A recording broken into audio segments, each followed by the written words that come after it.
Today we're going to be making a squashed blueberry cake, and as you can see I've got the ingredients all out in front of me ready to go. Now before you start off, what you want to make sure you've done is heated the oven to 170 degrees centigrade, and you also want to pre-grease one of your baking tins. I'm using an 8-inch baking tin here that you've just put a little bit of butter and flour around. So what you want to do to start the recipe off is separate the eggs first of all. Just crack the egg on the side of your dish and split it in half. Now I'm going to put the egg whites into this one, so you just let the egg whites run out, try and keeping the yolk in one half there. You can do it a couple of times to make sure you've got everything. So now we've got our egg whites separated from our egg yolks. I'm just going to put the whites to one side for a minute, so we're going to come back to that. And the first thing we're going to do is we're going to take our 4 egg yolks and we're going to combine it with the honey. So pop all the honey into there. That was 170 grams. And then we're going to get our whisk and turn it on to medium speed and get whisking. Apologise for the noise.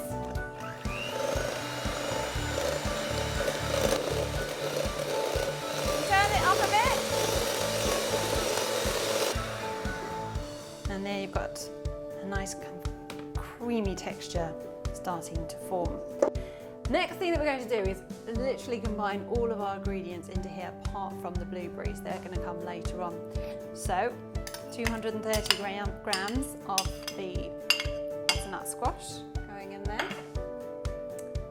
You have the 100 grams of ground almonds, 300 grams of the desiccated coconut,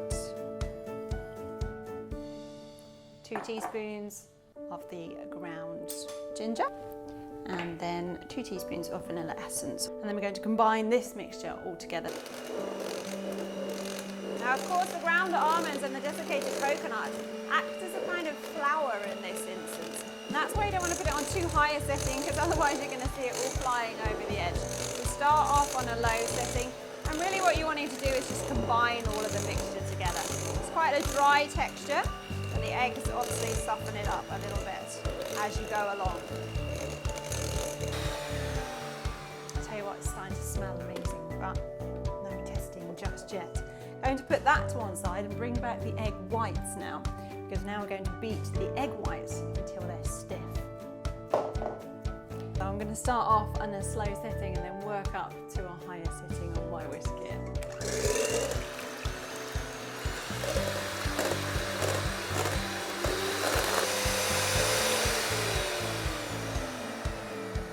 There we are, some nice stiff egg whites. You can always feel the texture in them is stiff too.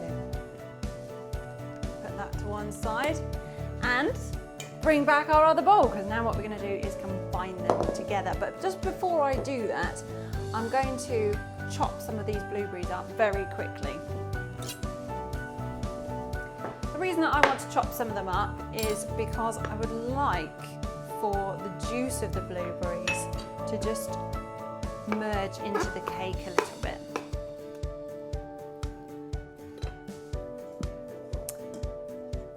And now with our egg whites, we're going to take a spoon and we're going to fold these into the other mixture. Now you want to work relatively quickly here, because you don't want the air from the egg whites to start disappearing. You need to keep that in there so that you're getting a nicely risen cake once it goes into the oven. A nice way I find is if you turn the bowl as you go around, kind of in a clockwise direction, then you get a nice even fold of your ingredients. And the last process is to add the blueberries.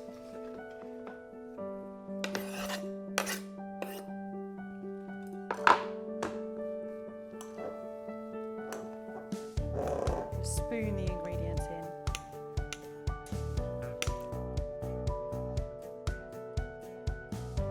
Don't want to flatten it too much. Not using the back of the spoon because you don't want to let the air out.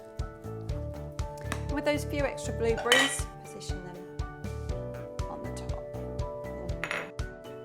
And it's going to go into 170 degrees centigrade and for about 25 minutes.